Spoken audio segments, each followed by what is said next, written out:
பேயெல்லாம் இருந்தது गाइस. அதுவும் இல்லாம அங்க லைட்டா பிளட்லாம் இருக்கு गाइस. உண்மையிலேயே गाइस அதுவும் இது வந்து C3 tower 14th floor guys. 14th floor அந்த ஹைட் இந்த இதுல மட்டும் தான் गाइस. செகண்ட் இதுல மட்டும் தான் பேய் இருக்கு மக்களே. செகண்ட் ஃப்ளோர் இது வந்து நாங்க அப்படி பயந்துட்டோம் மக்களே. நீங்க எங்க சப்போஸ் இருந்தீங்கன்னு இந்த இடத்துக்கு மட்டும் வராதீங்க மக்களே. நாங்க மாட்டிக்கிட்டோம். இது என்ன மாதிரி இடம்னா TNHB-ல சென்னையில இருக்கிற ஒரு டவுன்.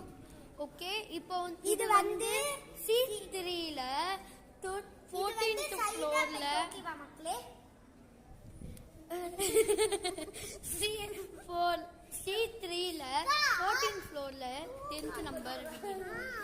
ஓகேவா गाइस? நம்ம அங்க போய் பார்க்கலாம். गाइस நம்ம வந்துட்டு இருக்கோம் गाइस.